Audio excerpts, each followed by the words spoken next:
বউবাজারের বিখ্যাত গলি শ্রীনাথ দাস লেন। আর এই শ্রীনাথই হলেন বিখ্যাত অভিনেতা, পরিচালক, চিত্রনাট্যকার এবং প্রযোজক সুখেন দাসের ঠাকুরদা। এই শ্রীনাথ ছিলেন 19 শতকের কলকাতার বিখ্যাত অভিজাতদের মধ্যে অন্যতম। কিন্তু নিয়তির কি পরিহাস, এমন এক ঐতিহ্য সম্পন্ন বনেদি বাড়ির ছেলে হয়েও সুখেন দাসকে ছেলেবেলায় অনাথ আশ্রমে থাকতে হয়েছে, শুধুমাত্র পেটের খিদে মেটানোর জন্য, মাথার উপর এক টুকরো ছাদ বা আশ্রয়ের জন্য, আর পরনের একটুখানি কাপড়ের জন্য। প্রিয় বন্ধু, আমি তোমার সুতপন, আর আমার পডকাস্টে তুমি শুনছো কথায় কথায়।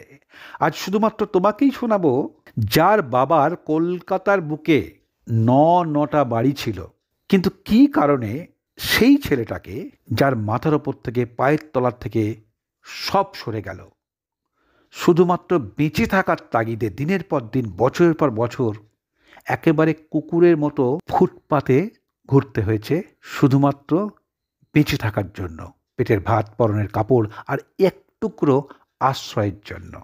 সেই সুখেন দাসের কথাই আমি তোমার সঙ্গে শেয়ার করব। কেন এই রকম পরিণতি হয়েছিল বা পরিস্থিতি একেবারে ঘাড়ের ওপর এসে পড়েছিল, এবং সেখান থেকে লড়াই করে কেমন করে তিনি সুখেন দাস হয়ে উঠেছিলেন। আশা করি তুমি নিশ্চয়ই থাকবে পুরোটাই। তুমি না সঙ্গে থাকলে রিয়েল লাইফ স্টোরিটা আমি কার সঙ্গে শেয়ার করব? চলো তাহলে শুরু করি। আসলে শ্রীনাথদের আদি বাড়ি ছিল 24 পরগনা জেলার হালি শহরে। সেখানে ধনী হিসাবে তার পিতা রামলোচন দাসের যথেষ্ট সুখ্যাতি ছিল। আর এই রামলোচনই 19 শতকের প্রথম দিকের কোনো একটা সময় সেখান থেকে উঠে চলে এলেন কলকাতার বউবাজারের মধ্যে। কলকাতার বউবাজারে দুর্গা দালান সহ দারুণ অট্টালিকা তৈরি করে সেখানে বসবাস করতে শুরু করলেন। এবং আজকের এই 10 নম্বর শ্রীনাথ দাস লেনে বন্ধু, তুমি সেখানে যেতে পারো, দেখতে পাবে সেই দুর্গা দালান আজও রয়েছে, এবং প্রত্যেক বছর সেখানে বেশ ধুমধাম করে, জাঁকজমক করে দুর্গাপুজো হয়। এই শ্রীনাথ দাস নিজে সেই সময় ওকালতির দারুণ সুখ্যাতি অর্জন করেছিলেন। কলকাতার বুকে সম্পত্তি বাড়িয়ে বাবার বনেদি আনা একেবারে শক্ত হাতে ধরে বজায় রেখেছিলেন। কিন্তু চিরদিন কাহারও সমান নাহি যায়। তার ছেলেদের হলো একেবারে করুণ অবস্থা। এই ছেলেদের মধ্যে দুজন বাংলা নাট্য আন্দোলনের সঙ্গে এমনভাবে জড়িয়ে পড়েছিলেন যে সর্বস্ব পণ করতেও তাদের বাধেনি। শিল্প বড় নিষ্ঠুর, সে পোড়ায় এবং পোড়ে, এবং সেই জন্যই এদের মধ্যে একজন হলেন বিখ্যাত নাট্যকার, নাট্য পরিচালক, পঞ্চাধ্যক্ষ উপেন্দ্রনাথ দাস। 19 শতকের দ্বিতীয়ার্ধে তিনি শরৎ সরোজিনী এবং সুরেন্দ্র বিনোদিনী নামের ব্রিটিশ বিরোধী নাটক লিখে বাংলা নাট্যজগতে একেবারে আলোড়ন সৃষ্টি করেছিলেন। নাট্যকার এবং নাট্য পরিচালক হিসাবে রাজরোষে কিছুদিনের জন্য জেল খাটতে হয়েছিল তাকে। একই সঙ্গে সমাজ সংস্কারে মন দিয়ে বিদ্যাসাগরের আহ্বানে নিজে বিধবা বিবাহ করেছিলেন। এবং মানুষ হিসাবে তিনি একদিকে যেমন ছিলেন প্রগতিশীল, সৃষ্টিশীল, একই সঙ্গে তিনি কিন্তু গাড়ে পাউডার লাগানো আর কাঁধে শান্তিনিকেতনী ব্যাগ ঝোলানো বুদ্ধিজীবী শুধুমাত্র ছিলেন না, তিনি ছিলেন অকুতভয়। ঠান্ডা ঘরে বসে ডায়লগ না মেরে ফিল্ডে নেমেছিলেন কাজে। যে চিন্তা ভাবনাকে তিনি মন থেকে বিশ্বাস করতেন এবং সেটাকে প্রমাণ করবার জন্য, বাস্তবের মাটিতে প্রয়োগ করবার জন্য তিনি বাস্তবের ময়দানেও নেমেছিলেন। এই শ্রীনাথের আর এক ছেলে ফণীন্দ্রনাথ দাস, ইনি হলেন সুখেন দাসের বাবা। নাট্য উৎসাহী ফণীন্দ্রনাথ যুক্ত হলেন নাট্য প্রযোজনার সঙ্গে। একের পর এক লোকসানে বছরের পর বছর চলতে চলতে তিনি একসময় সর্বশান্ত হয়ে পড়লেন, এবং দেনার দায়ে একই দিনে কলকাতার বুকে তাঁর অংশের 9টা বাড়ি তিনি বিক্রি করতে বাধ্য হলেন। একেবারে কপোদ্দক শূন্য হয়ে পড়লেন। আর এই ঘটনায় রাতারাতি তার মাথার ওপর থেকে শুধু ছাদ নয়, পায়ের তলা থেকে মাটিটাও সরে গেল। ফণীন্দ্রনাথ আর সামলাতে পারলেন না, হৃদরোগে আক্রান্ত হয়ে মারা গেলেন। এবং কিছুক্ষণ পরে তার স্ত্রী এই শোক সহ্য করতে না পেরে তিনিও মারা গেলেন। 5টা ভাই বোন সুখেন দাসেরা এতটুকু বয়সে একই দিনে 1 ঘন্টার মধ্যে পিতৃমাতৃহীন হয়ে একেবারে বাস্তবেই অনাথ হয়ে পড়লেন। দুঃখের কথা কি জানো? বাবা মায়ের মতো মানুষ, তাদের শোক যাপনের সময়টুকুও তারা পাননি। শোক কি জিনিস তা বুঝে উঠবার আগেই তড়িঘড়ি করে একেবারে রাতারাতি অনাথ হয়ে নিরাশ্রয় হয়ে একজন আত্মীয়ের সৌজন্যে তাদের ঠাঁই হলো অনাথ আশ্রমে। আর সকলে পারলেও অনাথ আশ্রমের চৌহদ্দি কিন্তু এই ডান পিঠের সুখেনকে ধরে রাখতে পারল না। আসলে নিজের প্রতি বিশ্বাস এবং লড়ে বাঁচবার সাহস, বৃহৎ জগতের জন্য যে হাতছানি, আর 5 জনের মতো করে বেঁচে না থেকে তার ভেতরে যে কিছু করে দেখাবার ইচ্ছা বা বার্নিং ডিজায়ার, তারই টানে পায়ের তলায় প্রতি মুহূর্তে সর্ষে চলাফেরা করছিল। আর সেই টানেই একদিন সুযোগ বুঝে সুখেন পালিয়ে এলেন এই অনাথ আশ্রমের বেড়া পেরিয়ে। এদিকে যা হবার তাই হলো। মাথার ওপর থেকে নিজের ছাদ তো চলেই গেছে কবে, তার উপরেও যে একটা ছাদ পাওয়া গেল, সেই ছাদটাও চলে গেল, হারিয়ে গেল চারপাশের দেওয়াল। রাস্তাই হয়ে উঠল একমাত্র আশ্রয়, পথই হয়ে উঠল প্রাসাদ। এই ফুটপাতের চায়ের দোকান, স্পাইস হোটেল, এই জায়গাগুলো থেকে কারো বাসন মেজে দেওয়া, কারো চায়ের কাপ ধুয়ে দেওয়া, কারো দোকানটা ঝাঁট দিয়ে দেওয়া, উনুনে আগুন ধরিয়ে দেওয়া, বাসন মাজা, এই সমস্ত কাজের বিনিময়ে কোনো রকমে পেটের খিদে মেটবার আর একটু থাকার সংস্থান হলো। ধর্মতলার ফুটপাতে এভাবেই কেটে গেল বেশ কয়েকটা দিন। কিন্তু চিরদিন কাহারও সমান নাই যায়। একদিন পাকেচক্রে আলাপ হলো এক ডাক্তারের সঙ্গে। সুখেন দাসের এই মায়া জড়ানো মুখ দেখে মায়ায় জড়িয়ে গেলেন। সুখেনকে একেবারে ফুটপাত থেকে তুলে আনলেন নিজের চেম্বারে, আর লাগিয়ে দিলেন ডিসপেন্সারি পরিষ্কার থেকে শুরু করে 5 ফরমাস খেতে দেওয়া ইত্যাদি। আর তার বিনিময়ে সুখেন দাসের খাওয়া পড়া থাকা সব কিছুর একটা মোটামুটি হিল্লে হয়ে গেল। কিন্তু তাই বলে ছটপটে স্বভাবের সুখেন নির্বিঘ্নে বসে রইলেন না। আসলে পেটের খিদে বোঝানো যায়, কিন্তু মনের খিদে তো বোঝানো যায় না। পেটের খিদে একটা সময় মেটে, কিন্তু মনের খিদে সে তো চরই বেতি। তাই অবসরে পড়াশোনা করে নিজেকে সমৃদ্ধ করতে লাগলেন। এই রকম একটা অবস্থায় একটা ছেলে পড়াশোনার মধ্যে ডুবে থাকার চেষ্টা করলেন, পড়াশোনা নিয়ে বাঁচবার চেষ্টা করলেন, এবং স্থানীয় লাইব্রেরি ইত্যাদি যেখানে যা হলো, কলেজ স্ট্রিটের ফুটপাত, সব জায়গা থেকে সব মিলিয়ে নিজের একেবারে অদম্য ইচ্ছায় পড়াশোনা শুরু করে দিলেন। এবং তারই সঙ্গে টুকটাক হাতে যা পয়সা আসতে লাগলো, সিনেমা দেখে অবসর বিনোদন করতে লাগলেন। কিছুদিনের মধ্যেই সিনেমাটা কিন্তু তার কাছে অবসর বিনোদনের রইল না। যিনি সিনেমা করতে এসেছেন তার কাছে সিনেমাটা কি আর অবসর বিনোদন হয়? এটা তো তার মনের জগৎ। অভিনয় আর নাটকের প্রতি তিনি তো বাবা জেঠার কাছ থেকে আগে থেকেই বলা যায় রক্তের মধ্যে থেকেই সেটা সঞ্চারিত হয়েছে, আর এটাই তার মধ্যে থেকে আবার ঠিকরে উঠল উত্তরাধিকার সূত্রে। ভালোবাসা থেকেই ধীরে ধীরে সিনেমায় অভিনয়ের ঝোঁক তৈরি হয়ে গেল। এবার শুরু করলেন যে সমস্ত অভিনয়গুলো তিনি সেই সময় দেখছেন, সেইগুলোকেই নকল করে কাজের ফাঁকে ফাঁকে দিনরাত চেষ্টা করছেন আবার অভিনয় করতে। এবং নিজে দেখলেন, বাহ, বেশ তো ভালোই পারা যাচ্ছে, তাহলে আর কি শুরু করে দিলেন। শুরু হলো সুযোগ পাওয়ার আশায় আবার নতুন করে চলা। এই সুযোগের আশায় টালিগঞ্জের স্টুডিও পাড়ায় শুরু হলো হতে দেওয়া। কিন্তু বেশ কিছুদিন যা হয়, ঘোরাঘুরি সার। সুযোগ পাওয়া তো দূরের কথা, স্টুডিওর ভেতরে সহজে ঢুকতেই দেয় না দারোয়ান। ডান পিঠে সুখেনের এই বাধা তার কাছে বাধা হয়ে রইল না। একদিন গেটের সামনে তাকে নিয়ে সমস্যা তৈরি হলো, দারুণ হট্টগোল, চিৎকার চেঁচামেচি, এবং দারোয়ান আরও বেঁকে বসল। এই রকম বেপরোয়া ছেলেকে সে কেমন করে ঢুকতে দেয়? সুখেন দাসও ছাড়বার পাত্র নন। হট্টগোল আরও জমে উঠল। আর এই জমাটিয়া হট্টগোলের মধ্যে সেই সময়ের বিখ্যাত শব্দযন্ত্রী বা সাউন্ড রেকর্ডিস্ট জে ডি ইরানি সেই সময় স্টুডিওতে ঢুকছিলেন। সুখেনের জেদ আর তার মায়ায় জড়ানো মুখ দেখে তার মনটা গলে গেল, ঠিক যেমন করে মায়ায় জড়ানো মুখ দেখে ডাক্তারবাবুর মুখটা গলে গিয়েছিল।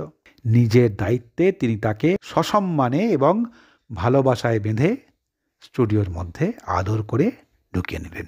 তারপর এই কথা সে কথায় শুনলেন যে সুখেন আসলে অভিনয় করতে চান, তাই তিনি এখানে এসেছেন। এই সব কিছু শুনে ইরানি তাকে বললেন, আচ্ছা ঠিক আছে, তুমি দেখাও তো, একটু অভিনয় করে দেখাও। ব্যাস, সুখেন দাস তো হাতে চাঁদ পেয়ে গেলেন। সঙ্গে সঙ্গে একেবারে ভারী সুন্দরভাবে নানাজনের অভিনয় যা নকল করে রেখেছেন সেই ক্যারিকেচার করে দেখাতে শুরু করলেন। শুধু ইরানি নন, সেখানে উপস্থিত সকলেই দারুণ মজা পেলেন। আর ইরানি সাহেবের সঙ্গে ভেতরে ঢুকে সুখেন কিন্তু তখন কোনো কাজ পেলেন না। কিন্তু ইতিমধ্যে যা ঘটবার সেটা ঘটে গেল। প্রতিদিন যখন খুশি, যতবার খুশি টালিগঞ্জের প্রত্যেকটা স্টুডিওতে ঢোকবার এবং বেরোবার একেবারে লাগামহীন ছাড়পত্র পেয়ে গেলেন সেই ছোট্ট সুখেন। স্রেফ নিজের বুদ্ধিতে প্রদীপ জ্বালাবার আগে সলতে তৈরির কাজটা সেরে ফেললেন সেই কিশোর। ইন্দ্রপুরী স্টুডিওর মেন গেট থেকে যে কিশোরকে একদিন গেটের দারোয়ান গলা ধাক্কা দিয়ে বের করে দিয়েছিল, সেই Indrapuri NT1, NT2 technician, Radha studio, ভরতকল, নবীনা, টালিগঞ্জের প্রত্যেকটা স্টুডিওর প্রত্যেকের কাছে সেই কিশোরী এবার হয়ে উঠল একেবারে চোখের মণি। কারোর কাছে তিনি অচেনা রইলেন না। তার কারণ তার এই মায়ায় জড়ানো মুখ, মানুষকে আপন করা, আর তার সঙ্গে ক্যারিকেচার। কেউ ক্যারিকেচার যদি একবার দেখাতে বলেছে, সঙ্গে সঙ্গে সুখেন প্রস্তুত, এবং প্রত্যেক দিন কারোর না কারোর কাছে এই ক্যারিকেচার করে দেখাতে হতো। এই রকম করে মনোরঞ্জন করতে করতে প্রায় সকলের সঙ্গেই ঘনিষ্ঠতা তৈরি হলো এই ছোট্ট সুখেনের, এবং সেই মাহেন্দ্রক্ষণটা প্রায় এসে গেল। জুটতে লাগলো স্টুডিওতে টুকটাক প্রোডাকশন বয়ের কাজ, আর বড় বড় স্বনামধন্য অভিনেতা অভিনেত্রীদের কাজ একেবারে সামনে থেকে দেখবার, এবং সেসবের মধ্যে দিয়েই তৈরি করলেন সুখেন নিজেকে একজন অভিনেতা হিসাবে। স্টুডিওর কাজের ফাঁকে একদিন কলাকুশলীকে ক্যারিকেচার করে আনন্দ দিচ্ছিলেন প্রতিদিনের মতোই, আর সেটাই চোখে পড়ে গেল প্রখ্যাত নাট্যকার ও সিনেমা পরিচালক দেবনারায়ণ গুপ্তের। বলে না, যার কেউ নেই তার ভগবান আছেন। চেষ্টা কখনো বৃথা যায় না। তিনি বুঝে গেলেন, আরে এই ছেলেটার মধ্যে সত্যিকারের প্রতিভা আছে তো। জহুরি জহর চেনে, তিনি তো দেবনারায়ণ গুপ্ত।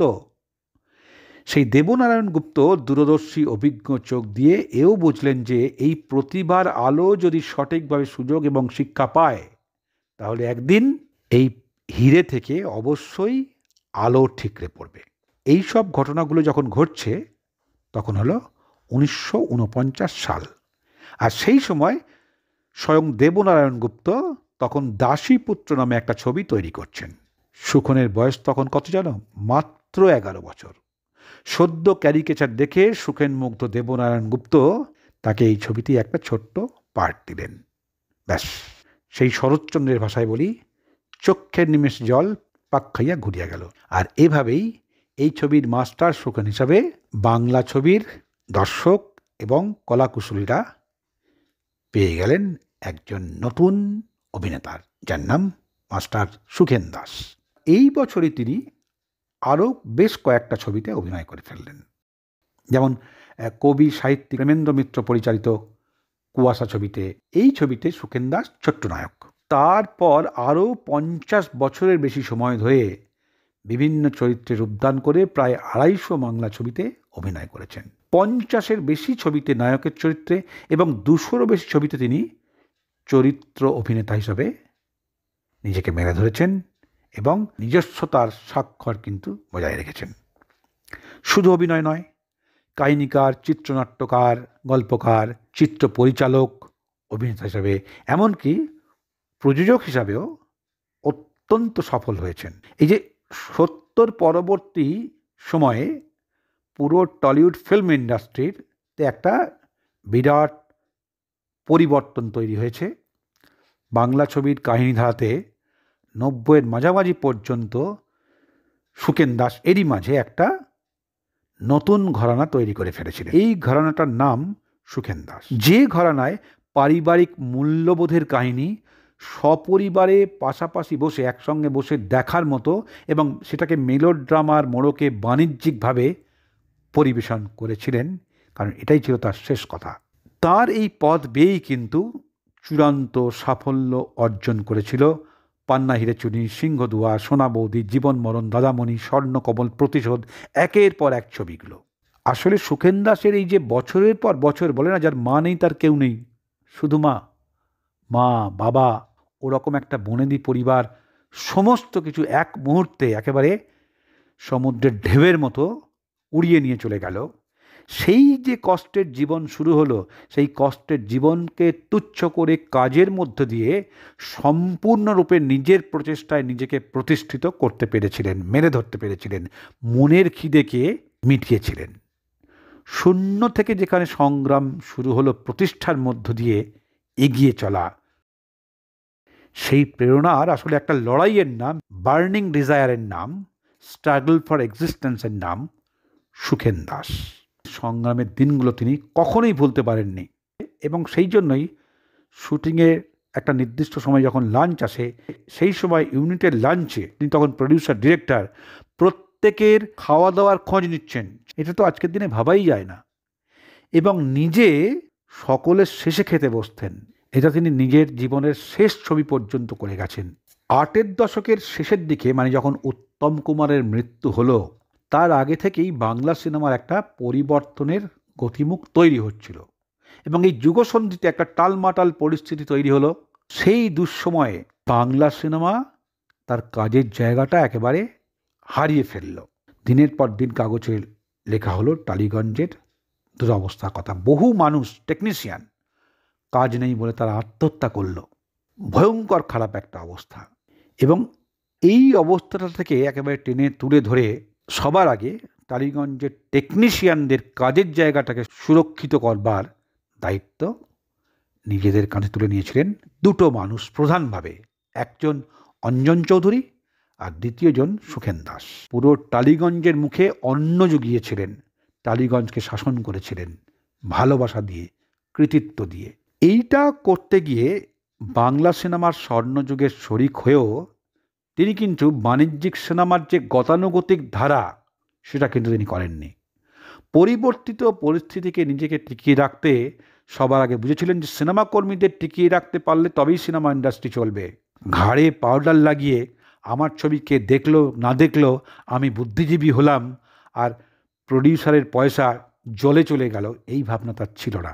বছর পর বছর এমন ধরনের ছবি তিনি তৈরি করেছিলেন, সহজ কথায় অসংখ্য মানুষ যাদের জীবনের স্বপ্ন পূরণ হয়নি, এই সাধারণ মানুষ, অসংখ্য হেরে যাওয়া মানুষ, ব্যর্থ মানুষ, যাদের হয়ে কথা বলেছিলেন।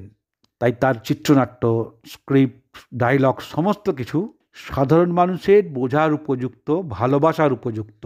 এটা নিজেদের জীবন থেকে, জীবনচর্যা থেকে উঠে এসেছিল এবং সেই জন্যই সস্তার সেক্স, ভায়োলেন্স একেবারে পাত্তা দেননি। চলচ্চিত্রের শালীনতা বা রুচির যে শিক্ষা তারা বাংলা ছবির সোনালী যুগ থেকে আহরণ করেছিলেন, তার নিজের সৃষ্টির মধ্যে দিয়ে চারিয়ে দিয়েই বাণিজ্যিক ফিল্মের ধারাটাকে বয়ে নিয়ে চলেছিলেন নিজেদের কাঁধে। তাই বাংলা সিনেমার ইতিহাস শুধুমাত্র অভিনয়ের অবদানে নয়, চিরকাল মনে রাখবে বাংলা সিনেমার নিরবচ্ছিন্ন পরিচ্ছন্ন প্রবাহকে এগিয়ে নিয়ে যাওয়ার জন্য আসলে সুখেন দাস নিজের জীবনের যথার্থ সুখের জন্য, সুখেন দাস দিনের পর দিন, বছরের পর বছর লড়াইয়ের জন্য ব্যক্তিগত জীবনে যেমন হয়ে উঠেছিলেন সেই দাস অনুদাস সুখেন দাস, তেমনি শিল্পের জন্য বাংলা সিনেমার ইন্ডাস্ট্রির, ফিল্ম ইন্ডাস্ট্রির যথার্থ সিনেমার যথার্থ উন্নতির জন্য, যথার্থ সুখের জন্য তিনি হয়ে উঠেছিলেন যথার্থ অর্থেই বাংলা সিনেমার সুখের দাসানো দাস। তাই তার নাম সুখেন দাস। কেমন লাগলো বন্ধু এই সুখেন দাসের লড়াইয়ের কথা, গল্পের কথা, সফল হওয়ার কথা? তুমি অবশ্যই জানাবে। সববার আগে তুমি ভালো থেকো বন্ধু। টাটা।